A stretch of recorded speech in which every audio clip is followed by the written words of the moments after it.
नमस्कार, मैं हूँ राजश्री शर्मा। दिन भर की खबरों में सबसे पहले नजर डालते हैं आज के मुख्य समाचारों पर।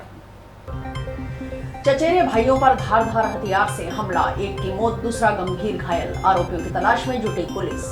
जिला कलेक्टर ने सुनी समस्याएं, कईयों का मौके पर निस्तारण। जिला स्तरीय जन सुनवाई एवं समाधान शिविर आयोजित। विधायक बालमुकुंद आचार्य पहुंचे नोहर, भजनलाल सरकार को दिया सुशासन करार। जंक्शन धान मंडी में नरमा की खरीद शुरू। धोलीपाल निवासी निर्मल सिंह की नरमा की ढेरी से हुआ श्री गणेश। और अब समाचार विस्तार से। संगरिया थाना क्षेत्र के गांव दीनगढ़ में बुधवार रात्रि को जागरण में हुए विवाद को लेकर कुछ जनों ने दो चचेरे भाइयों पर चाकू और धारदार हथियारों से हमला कर दिया। जानलेवा हमले में एक युवक की मौत हो गई, जबकि दूसरा गंभीर रूप से घायल हो गया। उसे इलाज के लिए बीकानेर रेफर किया गया है। संगरिया थाना पुलिस आरोपियों की तलाश में जगह जगह दबिश दे रही है। एसपी अरशद अली ने आरोपियों की गिरफ्तारी के लिए टीमों के गठन का निर्देश दिया है। प्रारंभिक तौर पर हत्या के पीछे किसी पुरानी रंजिश का होना बताया जा रहा है। घटना बुधवार देर रात की है। संगरिया पुलिस थाना प्रभारी एसआई तेजवंत सिंह ने बताया कि थाना क्षेत्र के गांव दीनगढ़ के बालाजी धाम में बुधवार रात को जागरण चल रहा था। इसी दौरान किसी बात को लेकर रात करीब 2 बजे हरिपुरा गाँव निवासी राजू मेघवाल और उसके चचेरे भाई रवि का अन्य युवकों से विवाद हो गया। घर जाते समय रास्ते में इन युवकों ने चाकू व धारदार हथियारों से राजू और रवि पर जानलेवा हमला कर दिया। हमले में राजू की मौत हो गई। रवि को इलाज के लिए बीकानेर जिला अस्पताल रेफर किया गया। वहीं शव को हनुमानगढ़ के जिला अस्पताल में रखवाया गया है। पुलिस ने वारदात स्थल को सील कर सुरक्षित करवाया है। मृतक के परिजनों की रिपोर्ट के आधार पर मामले में आगे की कार्रवाई की जाएगी। एसपी ने बताया कि संगरिया में मर्डर की सूचना सामने आते ही थाना प्रभारी को जल्द से जल्द आरोपियों की गिरफ्तारी करने के निर्देश दिए गए हैं। साथ ही थाना स्तर पर अन्य टीमों का गठन कर हत्यारों का पता लगाकर गिरफ्तार करने के लिए कहा गया है। हत्या के कारणों को लेकर एसपी ने बताया कि प्रारंभिक तौर पर तो आपसी रंजिश की बात सामने आ रही है, लेकिन हत्यारों के पकड़े जाने के बाद ही हत्या के असली कारणों का पता चल पाएगा।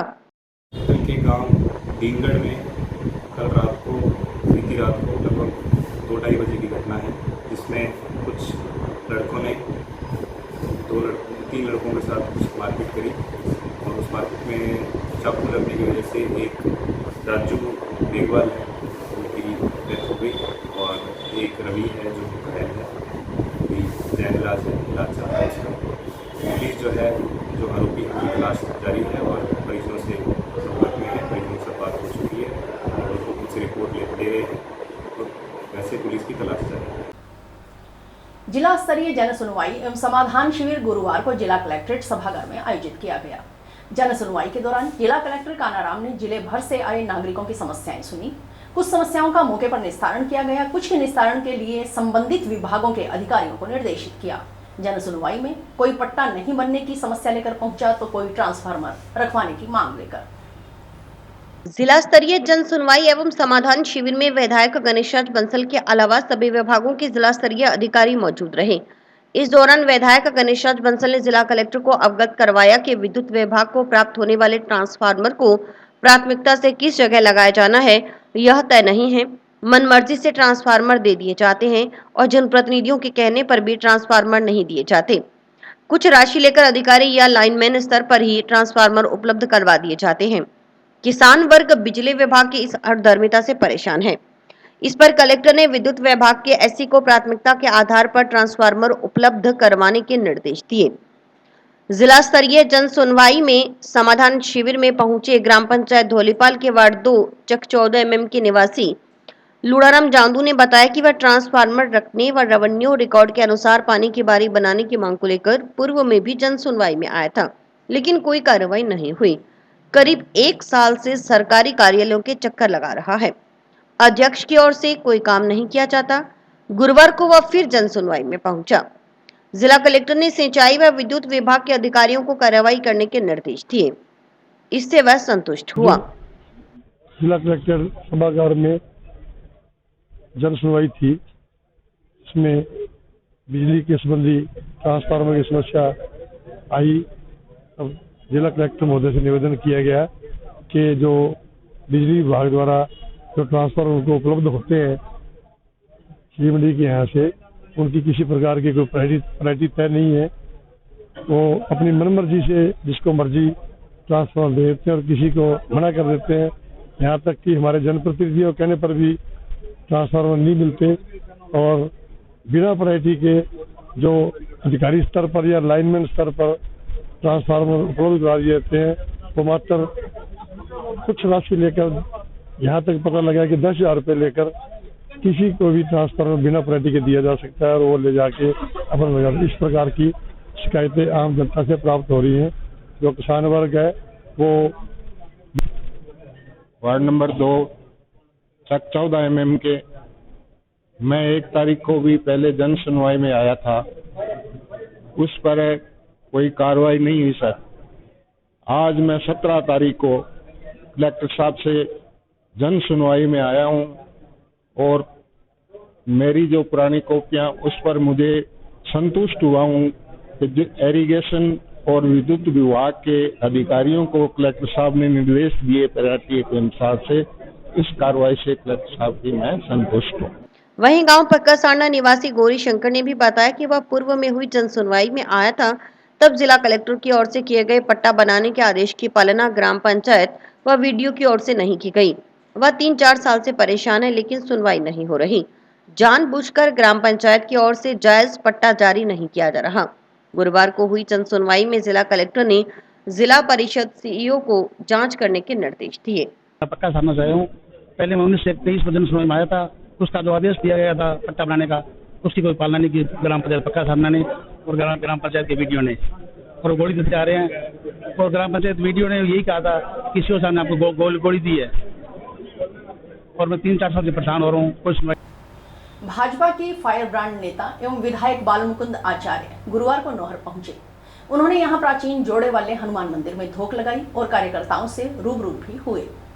इस दौरान मीडिया से बातचीत करते हुए उन्होंने जहां भजनलाल सरकार के 1 वर्ष को शानदार बताते हुए इसे सुशासन करार दिया, वहीं कांग्रेस पर विभिन्न प्रकार के माफियाओं और घुसपैठियों को पनपाने का आरोप लगाया। उन्होंने कहा कि डबल इंजन की सरकार प्रदेश में शानदार कार्य कर रही है, जिससे आमजन में सरकार और भाजपा के प्रति विश्वास बढ़ता जा रहा है। बालमुकुंद आचार्य ने इस दौरान विभिन्न मुद्दों पर खुलकर अपनी बात रखी।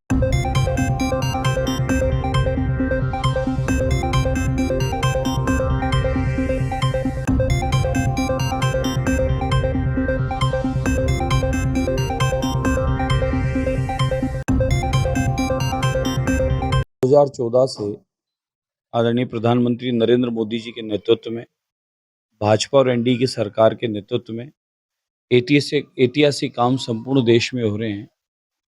और आप देखें कि कश्मीर इतनी बड़ी भारी समस्या बताई जाती थी, और समस्या थी भी। कश्मीर में आज 370 हटने के बाद में चुनाव भी हुआ है और ऐतिहासिक मतदान भी हुआ है।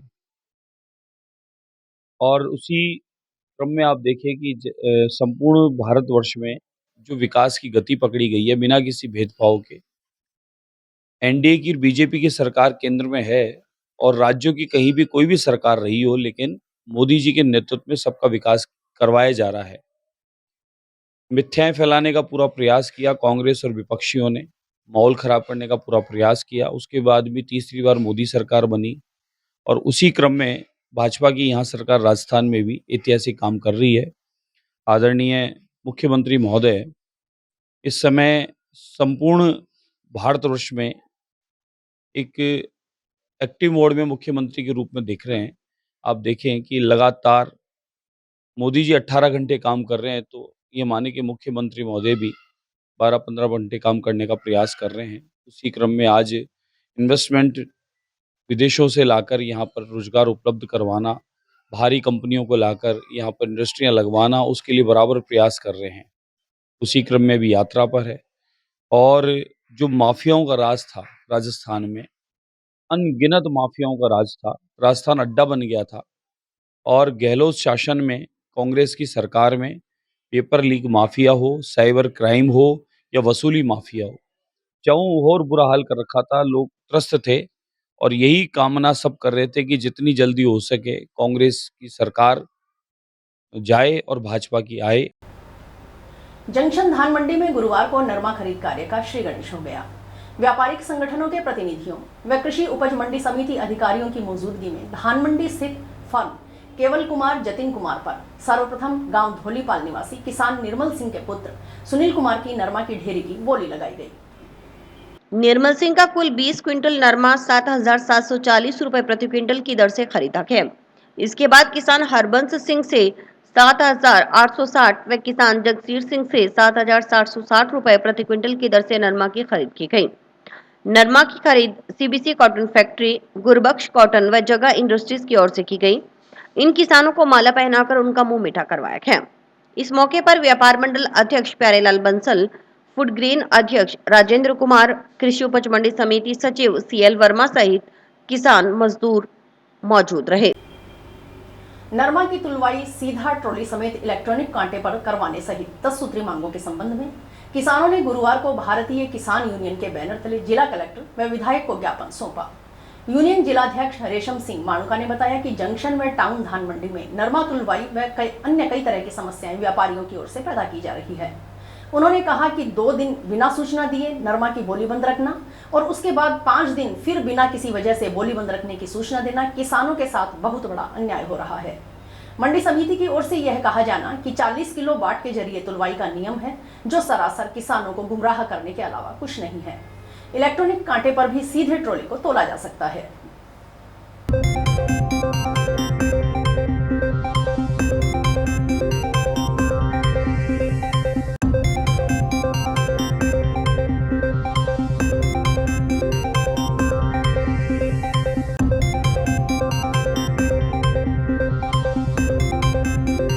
ऐसा है, नरमा तुलवाई को लेके और कुछ अन्य समस्याओं को लेके हम पहले भी कलेक्टर साहब से मिल चुके हैं और आज फिर मिलने आए हुए हैं। ऐसा है कि पिछले साल नरमा तुलवाई के संबंध में व्यापारियों के साथ किसानों का लिखित समझौता हुआ था, जिसमें हमारे यहाँ की तहसीलदार महोदय हमारे बीच में थे और सीएल वर्मा हमारे बीच में थे, कृषि मंडी समिति के अन्य कर्मचारी थे, किसान थे, व्यापारी थे, सभी ने लिखित समझौता किया कि ट्राली बोली लगने के बाद सीधी फैक्ट्री में जाकर उतरेगी और उसकी किसी तरह की कटौती नहीं की जाएगी। लेकिन इस बार पता नहीं क्यों बिना बताए व्यापारियों ने पहले 2 दिन बोली बंद कर दी, फिर 5 दिन के लिए उन्होंने अब सूचना देके बंद कर दी। वो जो सीधा सा कह रहे हैं कि हमें काटनी है, ठगी मारनी है किसान के साथ, कैसी भी मारी जाए। उस ठगी के विरोध में आज यहाँ किसान आया हुआ है। हमारी मांग है कि ट्राली सीधी इलेक्ट्रॉनिक कांटे पर तुलनी चाहिए, जैसा कि 2017 में तत्कालीन वसुंधरा सरकार द्वारा आदेश भी निकाले जा चुके हैं और ये भी उसमें लिखा हुआ है कि जो मंडी समितियां हैं अपने अपने धर्म कंडे प्रस्ताव भेजकर बजट लेके उनको स्थापित कर सकती है। जहां कोई प्राइवेट फर्म का जो अपना धर्म कांटा है उसको भी लिया जा सकता है, लेकिन 2017 से लेकर आज तक ऐसी व्यवस्थाएं हनुमानगढ़ मंडी समिति द्वारा नहीं की गई है। उल्टा कुछ व्यापारियों के साथ मंडी समिति के कर्मचारी मिलकर सांठ-गांठ करके भ्रष्टाचार करने में लगे हुए हैं। तो हमारी मांग है कि सीधी इलेक्ट्रॉनिक कांटे पर ट्राली तुलनी चाहिए, कोई कटौती नहीं की जानी चाहिए। और अगर ये मांग नहीं मानी जाती है तो इन्होंने तो 5-7 दिन मंडी को बंद रखा है, तो किसान लगातार भी मंडी को बंद रख सकता है। पुलिस अधीक्षक अरशद अली ने सुरेशिया पुलिस चौकी प्रभारी एएसआई जसकरण सिंह को चौकी से हटाकर पुनः जंक्शन पुलिस थाना में लगाया है। अपने पति की ओर से घर में प्रवेश नहीं देने के चलते सुरेशिया में ससुराल घर के बाहर बैठी विवाहिता को चौकी प्रभारी की ओर से धमकाने संबंधी वीडियो सामने आने पर एसपी की ओर से यह एक्शन लिया गया है।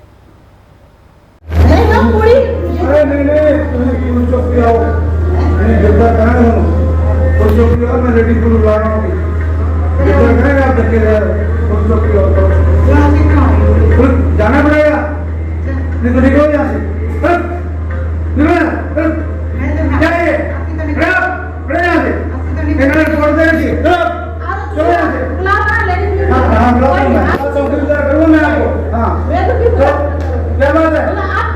इस संबंध में एसपी की ओर से जांच भी करवाई जा रही है। एसपी अरशद अली ने बताया कि सुरेशिया की एक विवाहिता का अपने पति के साथ घरेलू विवाद था। पति अपनी पत्नी को घर में नहीं घुसने दे रहा था। रिपोर्ट प्राप्त होने पर पति पत्नी को बुलाकर समझाइश करवाई गई। विवाहिता को उसके घर में प्रवेश दिलवा दिया गया है। इस बीच में मौके पर गए सुरेशिया चौकी प्रभारी का वीडियो सामने आया है। इस संबंध में जांच की जा रही है। तब तक चौकी प्रभारी को चौकी से हटाकर थाना में लगाया गया है। जांच रिपोर्ट आने पर आगामी कार्रवाई की जाएगी। घरेलू विवाद था पति के साथ में और उसको पति उसको घर में नहीं घुसने दे रहा था और इस पे जो रिपोर्ट आई तो दोनों को बुला करके हमने समझाइश करवा दी और लड़की को घर में रखवा दिया है। अब वो घर में रह रही है और इस बीच में जो एएसआई वहाँ गया है जिसका उसका वीडियो आया हमने देखा है और इसके संबंध में जांच कर रहे हैं, उसको चौकी से हटा करके और इसको थाने पे कर दिया वापस। एमएम के नहर टूटने से हुए पानी की बारी के नुकसान की भरपाई करवाने की मांग के संबंध में एमएम के यूएमडब्ल्यू व एसपीएम नहर के प्रभावित किसानों ने गुरुवार को जल संसाधन खंड प्रथम हनुमानगढ़ के अधिशासी अभियंता को ज्ञापन सौंपा। किसानों ने बताया कि एमएम के नहर में 11 अक्टूबर को सिंचाई पानी छोड़ा गया था। अगले ही दिन 12 अक्टूबर की अल सुबह 29 एमएम के व 32-36 एमएम के बीच में नहर टूट गई। नहर लंबी होने के कारण टेल पर 24 घंटे में पानी पहुंचता है। इस कारण टेल पर पानी नहीं पहुंचा। नहर को बांधने के लिए एमएम के नहर के हेड से 12 अक्टूबर की सुबह 9 बजे पानी बंद कर दिया गया था, जो 13 अक्टूबर की शाम 7:30 बजे पूरा किया गया। इस दौरान शनिवार और रविवार रात तक किसानों को सिंचाई सुविधा से वंचित होना पड़ा। उन्होंने मांग की कि 36 घंटे अतिरिक्त पानी चलाकर प्रभावित किसानों की भरपाई की जाए, ताकि इस विकट समय में प्रभावित किसानों की सरसों की बिजाई हो सके। हम लोग सभी एमएम के एसपीएम और यूएमडब्ल्यू के काश्तकार हैं। गत 12 तारीख को नहर में पानी छोड़ा गया था, तो वो नहर बीच में से टूट गई थी। इस कारण टेल पे पानी नहीं पहुंच पाया, जिससे शनिवार और रविवार रात तक की बारियां किसानों की प्रभावित हुई। ये जैसे कि पीछे डैमों में पानी कम है, इसके कारण सरकार भी सरसों की बिजाई और चने की बिजाई पे जोर दे रही है। तो सरसों की बिजाई का पीक सीजन चल रहा है। अब जब जिस किसान के खेत में पानी नहीं लगा तो वो सरसों की बिजाई कैसे कर पाएगा। तो उसी के लिए हम भरपाई के लिए हम अधिकारियों के पास आए थे। हम एक्शन रेगुलेशन से मिले, उन्होंने आश्वासन दिया है कि हम पूरा प्रयास करेंगे पंजाब से पानी लेके भरपाई देने का। लगभग 70 किलोमीटर लंबी नहर है, इनमें सभी का जिनकी बारी शनिवार और रविवार की जिनकी बारी पड़ती है। जिले की गौशालाओं को बकाया अनुदान राशि दिलवाने की मांग के संबंध में जिला गौशाला विकास समिति प्रतिनिधियों ने बुधवार को मुख्यमंत्री के नाम अतिरिक्त जिला कलेक्टर को ज्ञापन सौंपा। समिति के जिला सचिव अजय गर्ग ने बताया कि गौशालाओं को वर्ष 2023-24 के द्वितीय चरण नवंबर, दिसंबर, जनवरी, फरवरी, मार्च 2024 की सहायता राशि की 50% बकाया अनुदान राशि देने की प्रक्रिया 14 अक्टूबर 2024 को शुरू की गई थी, जो जिले की कुछ एक गौशालाओं को देकर अचानक रोक दी गई। ईसीएस विभाग जयपुर में बिल भेजे हुए 1 माह हो चुका है।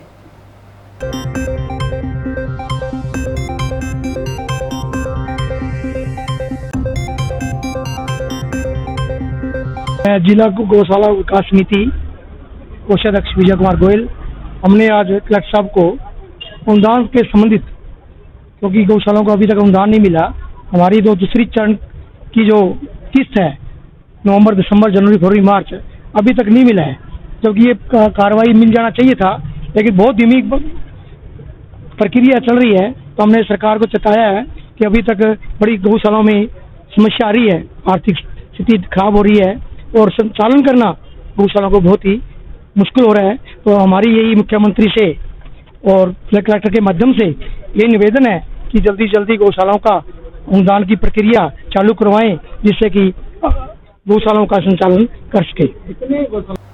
नोहर के प्राचीन जोहड़े वाले हनुमान मंदिर में आयोजित 3 दिवसीय कार्यक्रम के तहत गुरुवार को सामूहिक सुंदरकांड पाठ का आयोजन किया गया, जिसमें बड़ी संख्या में महिला एवं पुरुष श्रद्धालुओं ने सामूहिक रूप से सुंदरकांड पाठ का वाचन किया। इस संगीतमय सुंदरकांड पाठ में भाग लेने के लिए बाहर से भी श्रद्धालु पहुंचे। इस अवसर पर मंदिर की विशेष साज सज्जा की गई।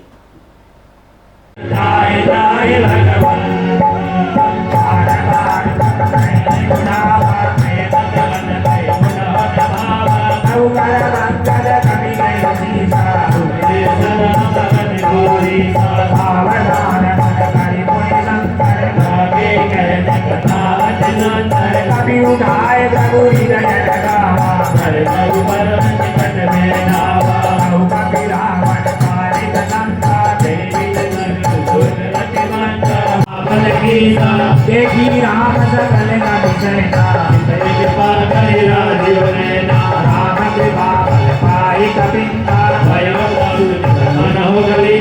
हर्षि राम तब दीन बयाना आशु सकल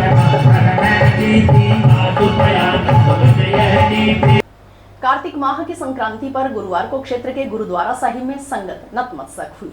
इसी कड़ी में जंक्शन व टाउन स्थित गुरुद्वारा श्री सिंह सभा में संगतों ने श्री गुरु ग्रंथ साहिब के समक्ष माथा टेका इंद्र सिंह मक्कासर ने बताया कि जंक्शन में टाउन के गुरुद्वारा श्री गुरु सिंह सभा में 15 नवंबर को गुरु नानक देव जी का प्रकाशोत्सव मनाया जाएगा। इस उपलक्ष्य में 13 नवंबर को श्री अखंड पाठ साहिब का प्रकाश होगा।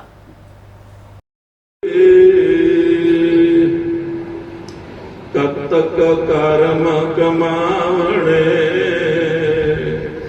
दोष न काहू जोगा रोगा बेमुख होए राम ते लगन जन्म वियोगा खिन में कौड़े हुए गए जितड़े माया होगा वेदा गीता कछु न होवई